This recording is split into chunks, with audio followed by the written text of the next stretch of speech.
لو أنزلنا هذا القرآن على جبل لرأيته خاشعا أنزلنا هذا القرآن على جبل لرأيته خاشعا أنزلنا هذا القرآن على جبل لرأيته خاشعا متصدعا من خشية وتلك الأمثال نضربها للناس لعلهم يتفكرون.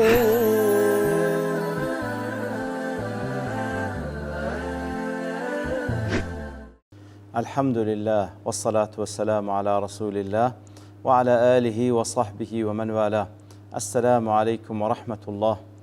برزان خوش حالم لواني 1299 لواني كاين تفسير قرآني في رزبين وخزمتان وبس رزامندي رب العالمين وهي وادارم ايوي ازي السودي لور بقرن. أعوذ بالله من الشيطان الرجيم. بسم الله الرحمن الرحيم. قالوا أئنك لأنت يوسف قال أنا يوسف وهذا أخي قد من الله علينا إنه من يتق ويصبر فإن الله لا يضيع أجر المحسنين. بەڵێ خۆشەویستان، لێرەدا کاتێکەوە یوسف عەلەیهی سەڵات وسەلام وەکو لە ئاتەکەی پێشووتر کە لە دوای ئەوەی ئەوان هاتن زۆر حاڵی خۆیان لە بۆ شەکوا کرد کەوا چەندە لە نەهامەتی و لە نەبوونی و لە وەزعێکی ناخۆشدا دەژێن بەخۆیان بە بنەماڵەکەیان، ئیتر یوسفیش ئەوەی بەبیر هینانەوە ئایا دەزان ئەگۆ چیتان بەسەر یوسف و براکەی هینا کاتێکەوە ئەنگۆ بە جاهیلیەوە بە نەفامیە ئەو کارتان ئەنجامدا، لێرەدا ئەوان دەزانن ئەوە یوسفە. قالوا ئەئینەکە لە ئەنتە یوسف، واتە براکانی یوسف پێیان گوت ئەئینەکە لە ئەنتە ئەخونا یوسف، واتە ئەتوو یوسف برای ئێمەی. ئیتر لێرەدا بە چەند قیراءەیەک ئەو کەلیمەیە خوێندرێتەوە ئەئینەکە بە دوو قیراءە هاتیە، قیراءە ئینەکە لە ئەنتە یوسف، واتە بە لەفظی خەبەر. ئەوە ئیبن کەثیر وای دەخوێنیتەوە، يعني أنهم لما عرفوا يوسف وتيقنوا أنه هو، كاتكوا زانيا أو يوسف يقينيا بو أو يوسف، أتوا بإن لتأكيد ذلك، قالوا إنك لأنت يوسف، واتبا لفظ بجملة خبري، واتب بيقمان أتو يوسفي، بيقمان أتو يوسفي، كواتا بلفظي خبري ببي همزي يكم، يعني يك همزي تدا إنك لأنت يوسف، قراءة ابن كثير. باقي ابن كثير بوشوي دخينو أئنك وتبدو همزة على لفظ الاستفهام، وكو استفهام برسيار كدن، قيل بمعنى أنهم ظنوا ذلك ظنا فاستفهموا هو كاتلير ذا كيوسف أو قسيكر أو قراءة دوم، واتا أوان قماني ياكر أو بخوي يوسف بي لويا بوشوي برسيارين لكر أتو هوي أتو يوسفي. وقيل بمعنى القراءة الأولى، هذا يجدلين هذا قراءة هل بمعنى قراءة كم دي، أي أثبتوا أنه يوسف لا أنهم استخبروا عن أمر جاهلوه، وإنما جاء بلفظ الاستفهام لتحقيق ما ثبت لديهم. كواتا عندي شوهالك دانو راست بصيغة استفهام هاتيا بەڵام لایوانی یەقین بوو بەو شێوەی کە پرسیاری لێ دەکەن تاوەکو تەحقیق بی ئەو یەقینیان ئەتوو هەوی بەڵێ ئەتوو یوسفی. اینجا ئەویش لە وەڵامدا دەفەرمی قال أنا يوسف وهذا أخي قد من الله علينا، واتە یوسف عەلەیهی سەڵات وسەلام لە پرسیاری براکانی دەڵێ بەڵێ ئەمن یوسفم و ئەوەش بنیامینی برامە وهذا أخي. طبعا ئەوان هەمیان بابیان یعقوب عەلەیهی سەڵات وسەلام، بەڵام لە داک جیاوازن، تەنها بنیامین لەگەڵ یوسف لە داک و باب وەکو بە عەرەبی الأخ الشقیق، واتە لە داک و باب یەکن، بەڵام لەگەڵ باقی براکان دیکە تەنها برانە لە باب داچیان جیاوازە. لێ دەفەرمی ئەمن یوسفم و ئەوەش براکەی خۆمە بنیامین. قد من الله علينا، الله تعالى منتي لسر كردين بالاجتماع بعد الفرقة، منەتی لەسەرکردین ئەڵڵا تەعالا بۆی کەوە لە دوای لێک دابڕان و لێک جیابوونەوەمان ئێستا کۆی کردینەوە و هەروەها منەتی لەگەڵ کردین والعزەتی بعد الذلة خوای گەور ئێمەی عەزیز کرد لە دوای ئەوەی کەوە بەکارەکەی ئەوان بەڕاستی ئەوان تووشی زەلیلی بوون والتەمکینی في الدنيا الله تعالى منەتی لەسەرکردین کەوە ئێمەی تەمکین کرد و دامەزران لە دنیایەدا رازي دەڵێ کاتێک کە دەفەرمێ قال أنا يوسف صرح بالاسم تصريح بنای خۆی دەکا تعظيما لما نزل به من ظلم إخوته کەواتە لۆ باس خۆی بەڵێ ئەمن هەوم ئەمن یوسفم دەفەرمی نای خۆی دەینی تا لە بۆ ئەوەی کەوا بەسەریان هینا لەو زڵمەی کە لەیان کرد زڵمێکی گەورە بوو وما عوضه الله من الظفر والنصر بەڵێ ئەمن ئەو یوسفەمە کە ئەو هەموو زڵمەتان لێ کرد خوای گەورە کوی لەوەی تعویز کردیمە بەو سەرکەوتن و بەو دەسەڵاتی کە پێی بەخشیمە فكأنه قال وەکەوەی کە پێیان بڵێ أنا الذي ظلمتموني على أعظم الوجوه أمنم أو يوسفي كوا استمتان لكردم بقورترين شوازة كان استم والله تعالى أوصلني إلى أعظم المناصب لبرامبر الله تعالى أمني جيان بقورترين منصب كواد صلاة دار استا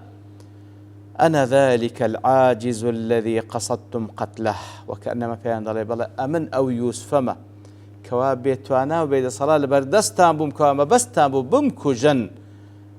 و ئەمنتان فڕێدا ناوبیر ثم صرت كما ترون بەڵام ئێستا دەبینن گەیشتمە چ حاڵەتێک ولهذا قال وهذا أخي وأوج براكي منه ما أنهم كانوا يعرفونه کە دەڵێ ئەمن یوسفم و ئەوەش برامە کاتێک کە دەڵێ ئەوەش برامە خۆیان دەزانن ئەوەش برایتی لأن مقصوده مبستي تيا وهذا أيضا كان مظلوما كما كنت أوجبرا كما كأجوكم من استملك راوبو ثم إنه صار منعما عليه من قبل الله تعالى فعشان أويش الله تعالى نعمتي لقل كرد هروكو دبينا أويش لسنازو نعمتي إقداها لقل من إنزا وكو قاعديك بيان دفرمين إنه من يتقي ويصبر فإن الله لا يضيع أجر المحسنين واتا إنه من يتقي الله واتا سنة خواهي قولوا سبحانه وتعالى هر كسك تقوى الله تعالى بك فيمتثل ما أمر به ويجتنب ما نهى عنه هر كسك تقوى الله تعالى بك فرمانەکان جێبەجێبکە خۆی لە گوناه و تاوانەکان بپارێزی و دوور بخاتەوە ويصبر على الطاعات وعن المعاصي وعلى المصائب کەواتە من يتقي فەرمانەکان جێبەجێ بکە خۆی لە گوناه و تاوان بپارێزی و سەبر بگری لەسەر تاعەتەکانی خوای گەورە سەبر بگری لەسەر ئەنجام نەدانی معسیەت سەبر بگری لەسەر موسیبەت و قەدەرەکانی خوای گەورە فإن الله لا يبطل ثواب إحسانه الله تعالى پاداشتی چاکەکانی بەزایع نادا ولا ثواب كل من أحسن بذلك ئیتر پاداشتی هیچ کەسێک کەوا چاکەی بکات تەقوای بکە و سەبر بگری خوای گەورە سبحانه وتعالى کە ئەو کەسە محسینە بە هیچ شێوەیەک پاداشتی ئەحسان و چاکەکانی بەزایع نادا ابن عاشور دەڵێ أراد يوسف عليه السلام تعليمهم وسائل التعرض إلى نعم الله كواتلير دا يوسف لو بشيدا دفرمي إنه من يتق ويصبر فإن الله لا يضيع أجر المحسنين دي فيريان بكا باتشيويك أوان نازو نعمتي خواي قور بدز دينن وحثهم على التقوى والتخلق بالصبر هانيان ددا لويك والتقوى وهروها صبر ليان بيتجي إن زاد وهذا من أفانين الخطابة راستي ويقلا شواز جوانكاني خطابه وتاردانا أن يغتنم الواعظ الفرصة لإلقاء الموعظة واتأوكسك آموشقاري كارا فرصة كان بقوزي توا لتحالتك دزاني أو موعظة أو آموشقاري هدف ديني وهي فرصة تأثر السامع وانفعاله كمتابيني كالمقابلكي كبابرين خريكة آثاري أوي كوا أو موعظة تأثيري لذكاء لسري بديار دكويتا لو حالتي بيوستا وزهدف بينيتا استغلال بكا وفرصتي تاوەکو مقابل سوودی لێ وەربگرین. سعدی دەڵێ فيه فضيلة التقوى والصبر. لەو ئاەتەدا بەڕاستی گەورەی تەقوا و سەبرمان لێ بەدیار دەکەوی. وأن كل خير في الدنيا والآخرة فمن آثار التقوى والصبر. هر خيرك لدنيا ولا قيامة بيت ريبنده لآثار شوينواري تقوى وصبر. وأن عاقبة أهلهما أحسن العواقب. عاقبة أو كسانك وخاوني تقوى وصبر ساكترين عاقبته. وهل هذا في الآية إشارة إلى أن إخبار العبد عن نفسه بحصول التقوى والصبر إذا كان صدقا وفي ذلك مصلحة من باب التحدث بنعمة الله. أو آتى إشارة تدا كاتك أجر بانده وصف خوي بك لحالتك كوا بوي كوا متصفة وصفة تقوى وصبر تدا أجر بفعلي أو صفتي تدا بو وهستكر باس كردني أو صفته مصلحتي تدا لبو مقابل رجاء بيدرا وكوا باس بكاتا لباب التحدث بنعمة الله. وأما بنعمة ربك فحدث. وكو نعمتك خواي قورا أو صفتي بيان بخشي لوي أو عاقبة شم هاتا بيشي كواتا لبو مصلحة ذكري إنسان لو حالتي وصف خوي بك. لطريق الهجرتين ابن القيم ضله الصبر من أجل مقامات الإيمان. براستي صبر قرتن لمقامات هر قوركان إيمانا. وأخص الناس بالله وأولاهم به أشدهم قياما وتحققا به. أوانيك وزور تايبة بالله تعالى زور نزيك لله تعالى لهمو كسيك زياتر صفة الصبر يعني لدي تجيب بي وصف ذكرين. وأن الخاصة أحوج إليه من العامة كواتا همو كسيك بيوستي بصفة الصبر هي. وأوانيك وخواصا وتايبة بخواي قول الزياتريش بيوستي عن بصفته هي. ومما يدل على ذلك قول يوسف الصديق بلغاش لسروا قول يوسف الصديق كاتكوا باز لصبر ذكاكوا فعلا پیغمبران لهمو كسيك مبتلاترن لهمو كسيك صابرترن. هروها ابن القيم لعدة الصابرين دلي الصبر والتقوى دواء كل داء من أدواء الدين. براستي الصبر والتقوى درماني همو دردكانك لا بابلين أو دردانك لدين ودين سر بابرين أو دردانك ودين سر ديني بنده باشترين علاج لبويك لو دردان نزاتت بي لو دردانك توشي دينك الدين صبر التقوى نزات الددا. ولا يستغني أحدهما عن صاحبه. والتقوى وصبريش ملازم يكترين هيتس يقلوانا ببي أويدي كنابي لقدر تقوى صبرته لقدر صبريش تقواته كواتا أودوش هر بيكوانا والله أعلم. بليتر لدواي أو أوزا أوان دلين قالوا تالله لقد آثرك الله علينا وإن كنا لخاطئين. بيرد أوزا اعتراف ذكا مناسبة آتى لقال أوي بيشترك رازي دلين يوسف عليه الصلاة والسلام لما ذكر لإخوته أن الله تعالى من عليه كاتك يوسف باسكر عليه الصلاة والسلام وبراكاني كو الله تعالى منتي لقال كردية. وأن من يتقي المعاصي ويصبر على أذى الناس هر كسك خوي بباريزي لقناه تاوانا كان والصبر بقدر سر آزارداني خلشي لبوي فإنه لا يضيعه الله تعالى وكس ضايعناك صدقوه فيه يتروانيش بي باورد كان واعترفوا له بالفضل والمزية. اعتراف ذكا كوا فعلا أويان يوسف عليه الصلاة والسلام صاحب فضل وهروا خوروشتي برزة ويدلين قالوا تالله لقد آثرك الله علينا. وتا براكاني بسوين خواردنوا بيوسف دلين قسم بالله لقد فضلك الله علينا بالعلم والحلم وحسن الخلقة والخلق والملك. قسم بالله تعالى الله تعالى أتوي تفضيل كردي لسر إيمة بويكوا علمي بيبخشي وكو بيغنبلاتي حلمو لسرخو خوروشتي برس حتى لخلقته لجوانيش وأرهو لملتشيش كوا بيبخشي. رازي دلي احتج به من قال إن إخوة يوسف عليه السلام ما كانوا أنبياء أو بشآتا هندك دزانان دي كان بالقلة سركوا براكان يوسف بيغنبر نين كوا هندك دلين كوا أوان بيغنبرن لبروي دلي همو منصب كان هرس منصب كتبي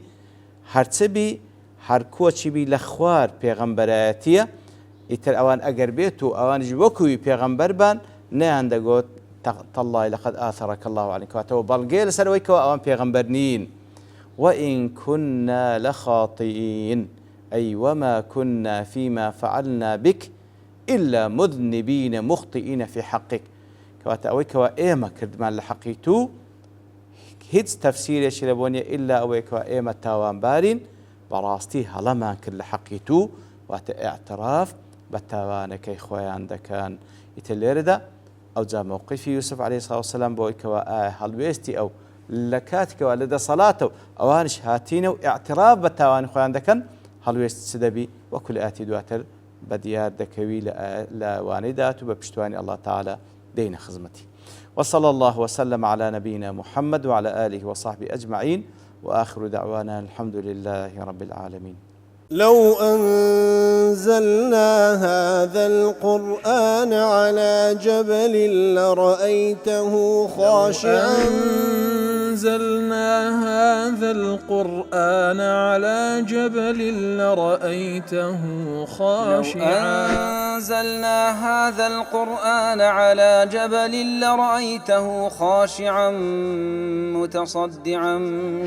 من خشية وتلك الأمثال نضربها للناس لعلهم يتفكرون.